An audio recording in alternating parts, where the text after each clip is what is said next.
Hello everyone, I hope you all are doing well and I wish you all the best कि आपकी जो stock market की journey है वो अच्छी जा रही हो, आप अच्छे पैसे कमा पा रहे हो guys. And thank you so much for watching my YouTube channel videos. So guys, अभी आने वाला है एक नया आईपीओ HVAX टेक्नोलॉजीज लिमिटेड का। तो चलिए आईपीओ डिटेल्स देख लेते हैं। आईपीओ डेट जो है वो 27 सितंबर 2024 से लेकर 1 अक्टूबर 2024 तक है। फेस वैल्यू 10 रुपये पर शेयर। प्राइस बैंड 435 रुपये से लेकर 458 रुपये पर शेयर है। एंड लॉट साइज 300 शेयर्स का है। टोटल इशू साइज 7,32,000 शेयर्स, करीब 33 करोड़ 53 लाख रुपए कंपनी कलेक्ट करने वाली है गाइस। एंड सारे के सारे फ्रेश इश्यूज है। एक भी share offer for sale OFS के ज़रिए नहीं आएगा गाइस। सो देख सकते हो आप, 33 करोड़ 53 लाख रुपए जो है वो फ्रेश इश्यूज से कलेक्ट हो रहे हैं। मतलब सारे के सारे पैसे कंपनी के अंदर जाएंगे। यूज़ ग्रोथ डेवलपमेंट एक्सपांशन, कुछ मशीनरी खरीदनी हो, बिजनेस रिलेटेड, मतलब जो भी परचेजिंग करनी हो या बोरोइंग्स कम करनी हो, वो प्रमोटर्स मैनेजमेंट अपने हिसाब से बेस्ट यूज़ कर सकते हैं। अब इसका basis of allotment 3 October 2024, initiation of refunds 4 October 2024, credit of shares to demat वो भी 4 अक्टूबर 2024 है। Listing date 7 October 2024, cut off time for UPI mandate confirmation शाम को 5 बजे 1 अक्टूबर 2024 है। Issue type book built issue IPO, listing NSE SME पे guys होने वाली है। सो ये एक स्मॉल एंड मीडियम एंटरप्राइजेस का IPO है। मेन बोर्ड IPO नहीं है guys. Share holding pre issue 20,44,875, share holding post issue 27,76,875 है। और market maker portion 37,200 shares after trade broking के बिहाफ पे अलग से रखे गए हैं गाइस, जो कि पर्टिकुलर IPO के लिए मार्केट मेकर पोर्शन बने हुए हैं। रिजर्वेशन देखें तो QIB shares offered not more than 50% of the offer, retail shares offered not less than 35% of the net issue, NII HNI shares offered not less than 15% of the net issue है। And retail category में minimum हो या maximum एक ही lot के लिए apply करना है। 300 shares आ जाएंगे। 1,37,400 रुपये गाइज आपको देने होंगे। HNI में मिनिमम 2 लॉट के लिए अप्लाई करना है। 600 शेयर्स आएंगे। 2,74,800 रुपये आपको देने होंगे गाइज। सो ये एक SME IPO है, SME स्टॉक है। सो याद रहे कि इसमें सिर्फ लॉट्स में डील होती है। जब तक कि ये मेन बोर्ड में शिफ्ट नहीं कर दी जाती कंपनी, तब तक इसमें, मतलब जब तक कि SME है, सिंगल शेयर्स आप खरीद या बेच नहीं पाओगे गाइस, इस बात का ध्यान रहे। प्लस लॉट साइज लिस्टिंग के बाद चेंज होने के चांसेस होते हैं, ज़रूरी नहीं है बट चांसेस होते हैं। और यस, 1 से 1.5 लाख की रकम मतलब उसके बीच में लगती है एक सिंगल IPO भरने के लिए। जैसे कि मेन बोर्ड IPO में मैक्सिमम 15,000 रुपये में IPO अप्लाई कर सकते हैं एक लॉट, तो वैसे ही यहाँ पर 1.5 लाख रुपये मैक्सिमम लगते हैं।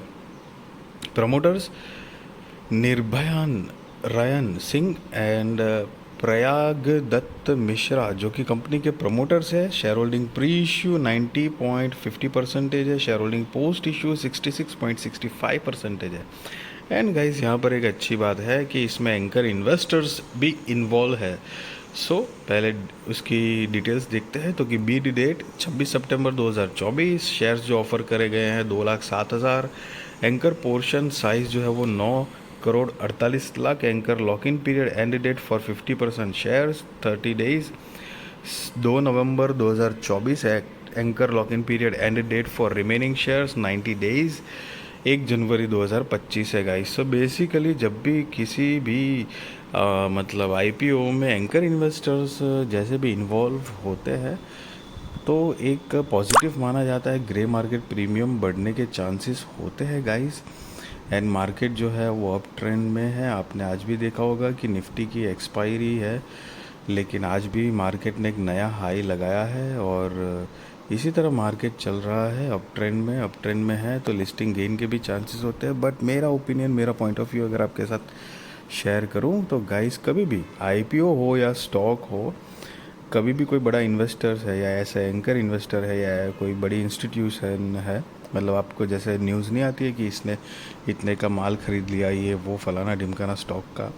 सो कभी भी वो एक सिंगल एजेंडा पॉइंट पे ना आपको डिसीजंस नहीं लेने चाहिए गाइस, क्योंकि उनके मतलब investing amount, research team, risk ability, कितना प्रॉफिट बुक करके निकलेंगे, मनी मैनेजमेंट, बहुत सारी चीज़ें और होती है जिसमें फ़र्क होता है हमारे में और ये जो बड़े इन्वेस्टर्स होते हैं उनकी लॉस खाने की कैपेसिटी, कितना प्रॉफिट बुक करके निकलेंगे, बहुत सारी चीज़ें हैं। और सो एकदम से एक सिंगल एजेंडा पॉइंट से कभी भी ऐसे डिसीजंस नहीं लेने चाहिए guys. I mean definitely positive बात कहलाती है, ग्रे मार्केट प्रीमियम बढ़ने के भी चांसेस होते हैं, बट जस्ट लाइक ऐसे नहीं लेना चाहिए। मतलब सिंगल एजेंडा पॉइंट पे डेफिनेटली वो एक एड ऑन पॉइंट ज़रूर है, प्लस पॉइंट ज़रूर है, इनफैक्ट काफ़ी स्ट्रॉन्ग पॉइंट है, बिकॉज बड़ा माल उठा रहे हैं तो एक आई मीन यू नो कोई भी कभी भी किसी भी कंपनी में अगर कोई बड़ी इन्वेस्टमेंट कर रही है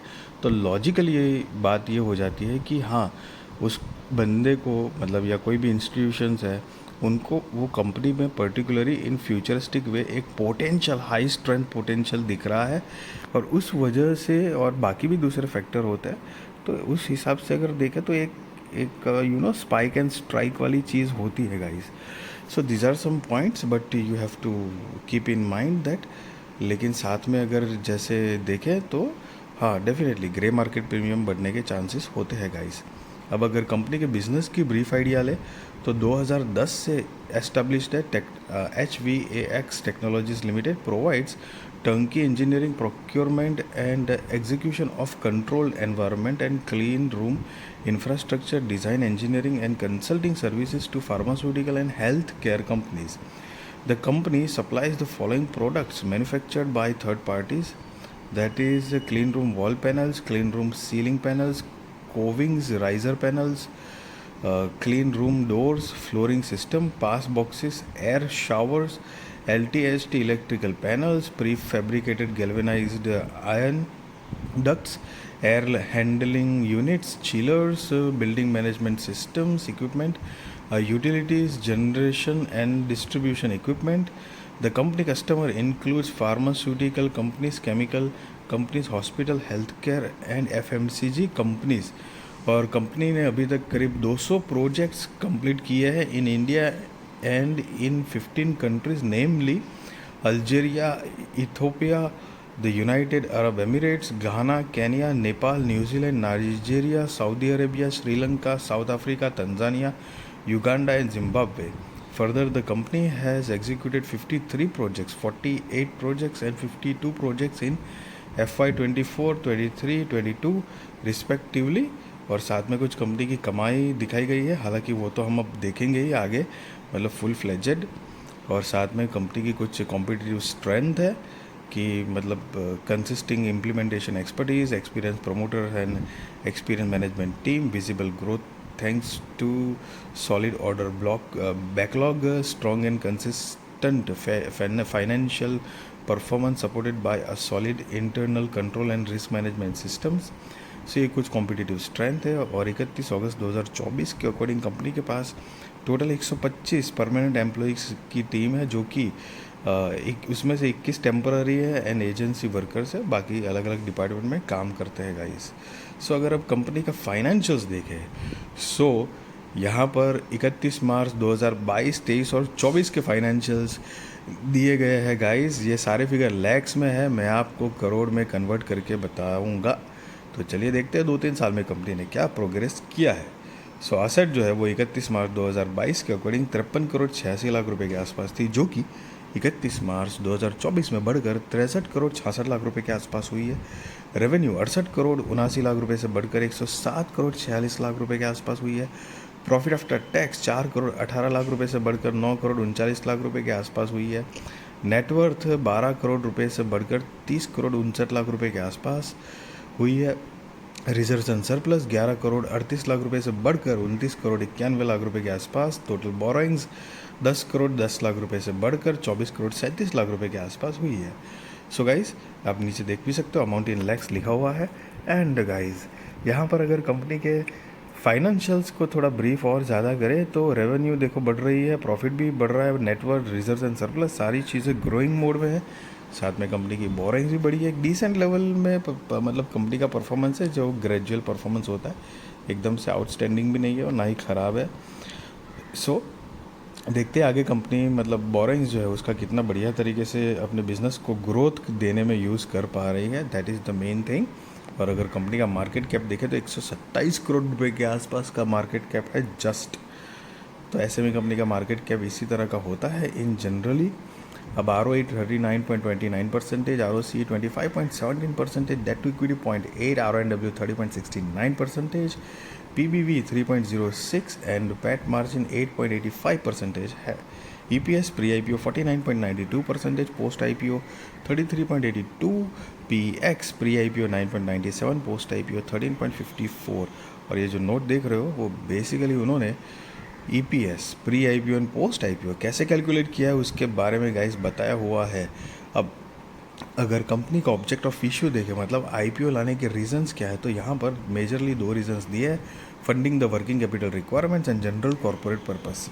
so guys just be responsible trader, be responsible investor, value your money guys, and I really wish you all the best. आपकी स्टॉक मार्केट की जर्नी अच्छी जाए, आप अच्छे पैसे कमा पाओ। एंड यस, मैं कोई बाय और सेल रिकमेंडेशन नहीं दे रहा हूँ और ना ही मैं आपको ये बता रहा हूँ कि आप IPO में अप्लाई करो या ना करो, that is depend on your risk research. Financial adviser को पूछ कर करना।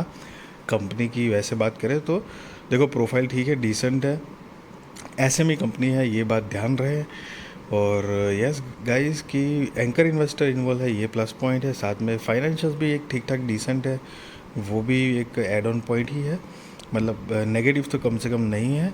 और साथ में कंपनी मतलब बाहर के देशों में भी काम कर रही है, जो हमने लिस्ट देखी प्रमोटर की, जो शेयर होल्डिंग पैटर्न है मतलब पोस्ट इशू जो है वो भी ठीक ठाक डिसेंट है। सो लेट्स सी कंपनी आगे क्या प्रोग्रेस कर पाती है। एंड यस गाइस, वीडियो अच्छी लगी तो ज़रूर लाइक शेयर सब्सक्राइब करिए। Thank you so much guys.